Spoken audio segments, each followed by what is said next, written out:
Good morning and happy Friday, TGI Friday, everybody.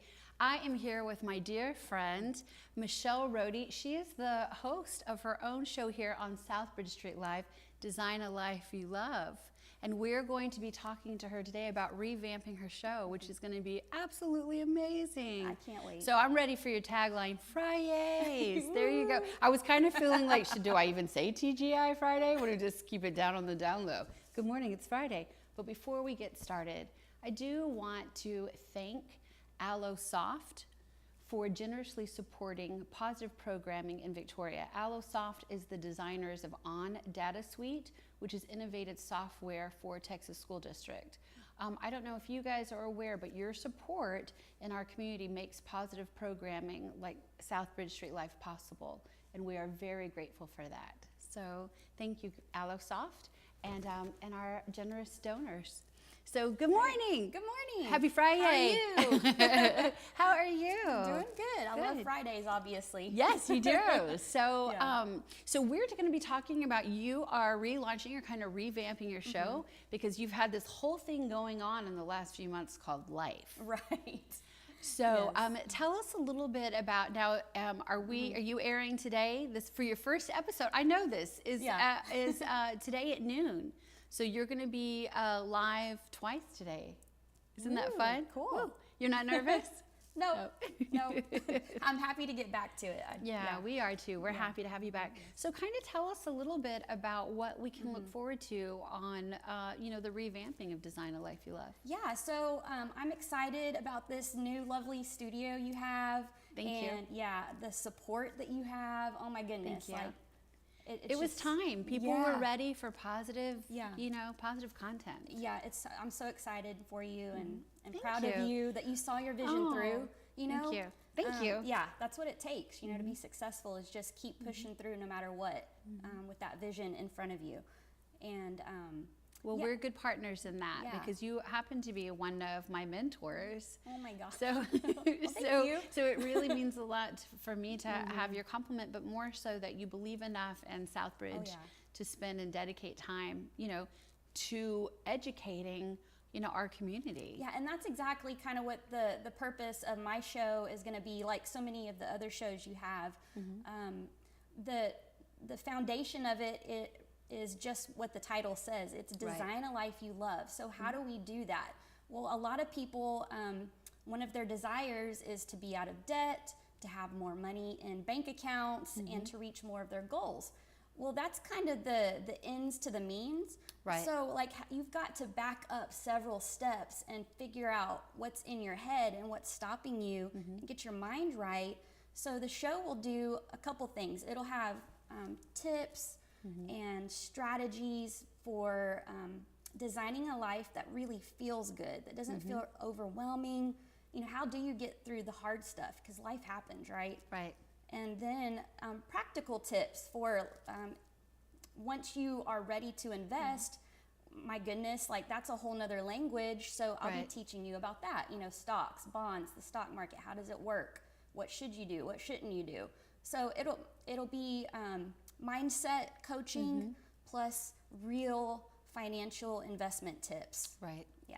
This is going to be amazing. I Absolutely can't wait. amazing. So let's talk a little bit about finance, but then I want to talk a little bit more just on the biographical level because Okay. this is kind of what we do. Sure. But what do you think is for people, like you said something about the mindset, for people who have some real paradigms when it comes to finances, what are some of the paradigms that you hear most often from people? Meaning, what are some of the setbacks or some of the old mental jargon that gets replayed, and sometimes it's genetic and things like that? Tell me a little bit about that. Right. So sometimes it's the environment that you were raised in. So we're real impressionable as children. Psychology teaches us that. And so if you grew up in a household where you heard often money doesn't grow on trees, and you Money is the root of all evil. Yes, money is the root of all evil, and you have to work hard to get what you want, that work hard ethic. So if money felt like a scarcity or had a scarcity mindset attached to it, as you were growing up, maybe you didn't think that way, but the people around you impressed that upon you. That can start to kind of become part of the rhetoric that plays in your brain, that subconscious stuff that you may not even be aware that stops you later in life from being successful. So that's what that relates to, is fixing those paradigms and shifting them. Right. Just flipping them on their head to the opposite. You know, positive. Things are in abundance. We have, you have no limits on you. How does that work? How to shift that? How does shifting it? Because this is a part of something that I really want to start talking about more on the program. But you know, sedating those old beliefs and creating a new dialogue within your own head. Yeah. I mean, we haven't even gotten to the part where how do you actually physically invest? Yeah. It's just changing your mindset. Why does positive thinking and positive affirmation work? Not the science, but you know, we can get into some of the science too. I know you know this. Yeah, I mean, they all, the thing that excites me, and I'll talk about it in future episodes, I'll give all the tips because there's so many. It would take hours. But just to kind of condense it for you, our brain is like a gigantic, amazing, beautiful computer. And so it, you know, spiritually and scientifically, a lot of these things agree on what you should do, these different schools of thought, to fix that programming. And that's what I get excited about, is when these two different schools agree on something and don't disagree. Like, we don't have to be at odds spiritually and scientifically. They're starting to come closer and closer together. And so what they say is, this amazing computer you have in your brain, it's got programming. And so you just have to fix the programming. Right. So how do you fix the programming? By establishing new habits and new rituals. And so putting mantras that you read, replacing those old beliefs that you have, that the monkey mind, the thoughts that are running, you know, on the down low. 70 to 90,000 thoughts a day. Well, good. That I was just reading this new research. Yeah.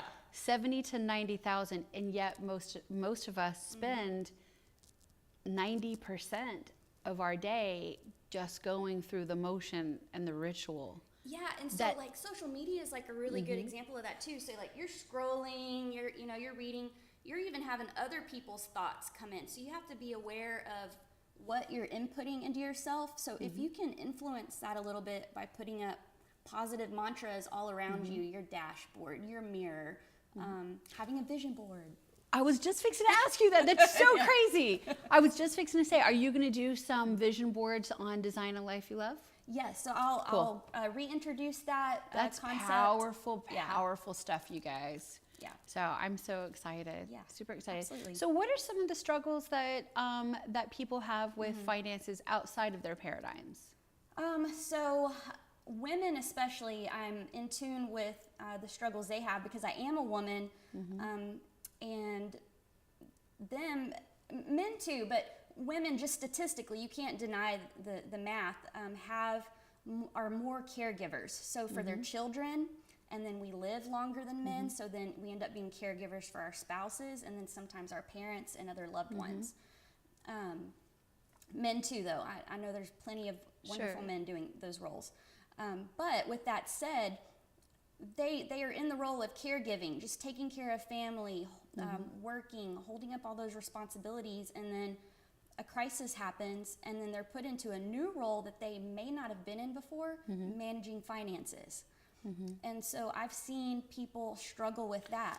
Oh, I see what you're saying, yes. And so if this hasn't been taught in school, which by and large, a lot of these things that I deal with in my office are not taught in public schools regularly and consistently, people are going to struggle when they are finally put in a situation that's stressful, it's untimely, and then on top of all that stress, they're having to learn about a whole new subject they may not be interested in. So part of what I do is want to make this information and this topic really easy to understand and really easy for you to start to grasp now before there's a problem. Right. And give you empowerment, so that not only you can just deal with life, you get ahead. So what you're saying is that part of the problem is that many people don't even really know what the financial statements mean or what they look like, Right. or how to even work through the common budgets, because perhaps that's been someone else's responsibility, or it hasn't been a huge topic of Right. conversation within the relationship and things like that Yeah. within the family structure. Yeah, either it's not of interest or it's at the bottom of the to-do list, Mm-hmm. you know? So for us to be successful, it really needs to be at the top, because, you know, a lot of people feel guilt over having too much money or being interested in money, you know? But honestly, it's not the root of all evil. Getting into the greed of it, when you're not using it correctly, that's the evil part. So if we can learn how to use money to support more good, we can do more good with more money. And that was the shift, by Yeah. the way, for me, was that I didn't believe that money was the root of all evil, but I certainly never considered that the more that I received, the more I would be able to give. And in thinking that through, that's exactly something that just works for me spiritually. Yeah. That being said, I looked at a bank statement, and reconciling a bank statement was like, it was actually like a foreign language to me. Yeah. I'd never really done it on my own and Right. really understood what it was like, because we didn't have a, growing up in our household, we didn't have, I didn't see the bank statements. Right. I only saw checks being written. Yep. I always, and I naively thought that was cash. And, Yeah. do you know what I'm saying? Yep, Like growing yep. up as a kid, you That's didn't funny. see the That's reconciliation. True. Yeah, and so like it reminds me of a funny story of my brother. Sorry, Michael, I'm telling on you. But I remember when he was Positive content. right. Just kidding. It is. He was about my daughter's age, maybe 8 or something, and my mom said, you know, we can't get that right now. It costs money. Again, there's that mindset. Right. And that was true though. He said, but Mom, just write a check. He Right. just thought as long as you had checks in your purse, Right. you had money. And so not the case. And that's where, you know, just teaching our kids at a very young age, and I'll have a show on that, tips, money savvy kids. What can we easily do that's fun as a family to start to learn about this, to empower our children and future generations? Good, because my immediate question would be, what is one tip that you would give? Like, how would you speak to a child where you say, because the reality is that we can't afford that right now. Yeah. What's the language? My most favorite way is with the piggy banks we offer at our office. They're slotted. So you can start this probably as early as 3 or 4 with them. So when they get money on When their they're not birthday, physically putting it in their mouth first. I gotcha. Right. Gotcha. Yeah, right. That's true. Are they potty trained, and are they licking the coins? Okay, now it's time for piggy yeah, banks. as long as they're not swallowing the quarters. Yeah. So when they get money at their birthdays, holidays, whatever, it's a perfect time before you just give it to them to put in the old school piggy bank or their Right. wallet or purse or whatever. You tell them, okay, if it's a $10 bill, you break it up into dollars. And then you show them that money can serve several purposes. I see. And you can have more than one goal besides going to Target to spend that money. And showing them that you can donate it. There's another goal? Yeah. Besides spending money at Target? Right. Yes. Mind blown. But it's a great way to also create a wonderful little citizen to help our future community, because you can teach them about donating, and then you can go show them animal shelters. What are the 3? Spend. So that's the fun part. That's the thing they want to do, that they're initially going to think about doing, is spending that money. Saving that money for a future goal. Donating the money. And so those are the big 3. I would keep it simple and just start there. Wow. And if you don't have this special little piggy bank, you don't have to.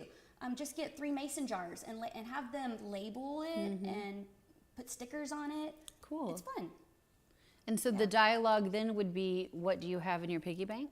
You could start there. Yeah. Yeah. Split the money up. No, I really want this thing. And instead of saying we can afford it, you can put it back on them. Oh, gosh, just yeah. to say, how much do you have? Man, more wonderful grooming Right. of the kiddo. Yes. Chores in order to Do you get what find you it want. unusual?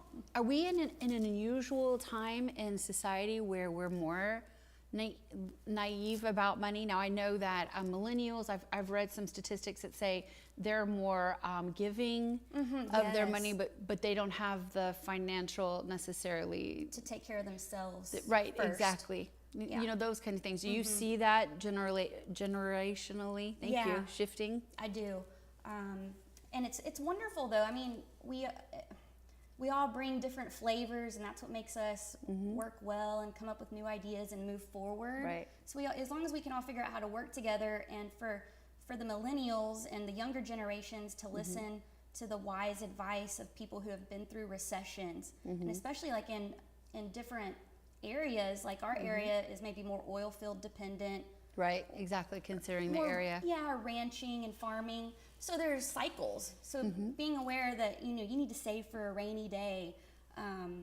If the older people can lend that advice in a way that is going to open up the ears to the millennial and not be talking down to them, and then vice versa, the millennials can show us how to be more generous with our money instead of being misers with it. Right, So, right. yeah. Well, so this kind of, I don't know that I gave you like the proper sort of, introduction where I say, listen, Michele Rhode is a financial advisor. She's a life coach. She's, a public speaker.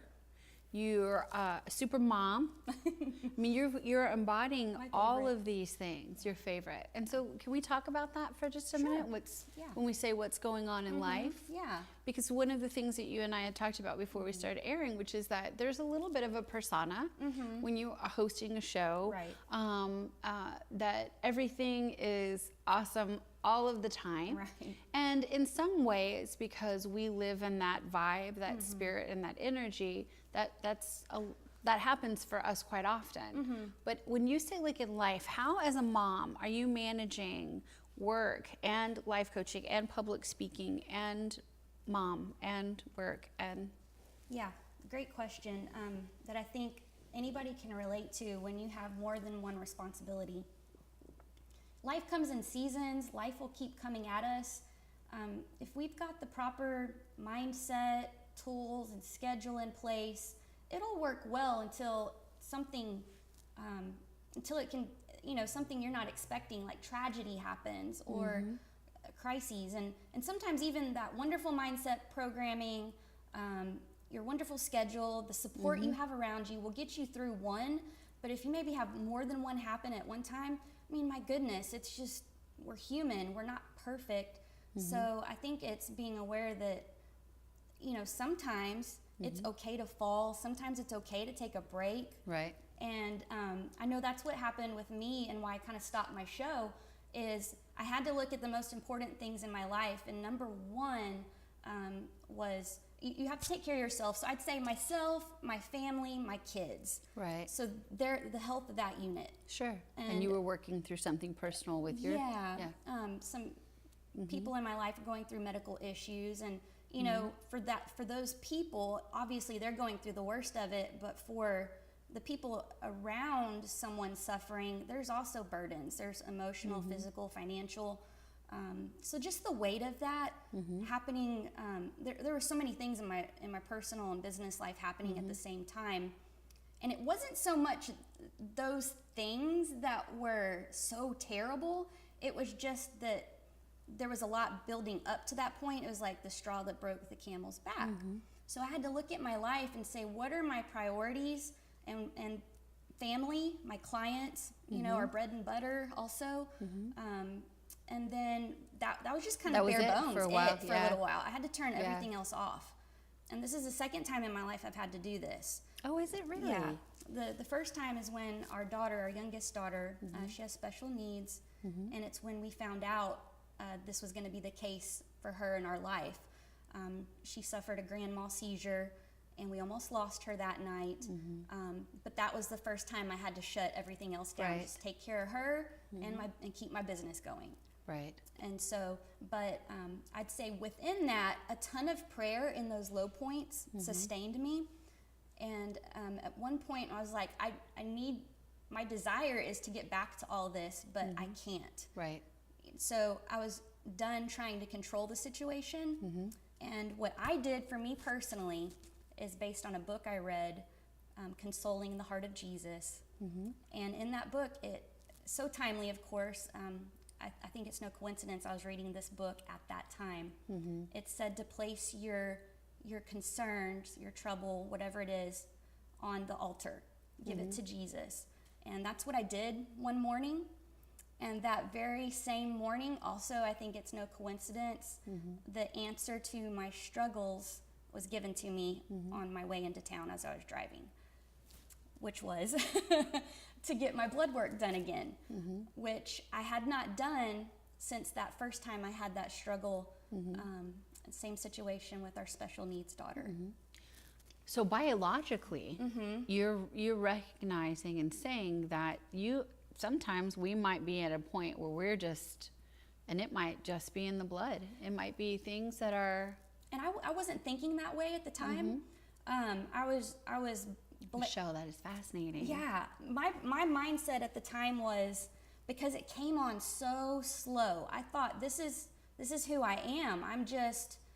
I'm tired more. I'm ditzy, brain fog, getting dry skin. I'm getting older, closer to 40.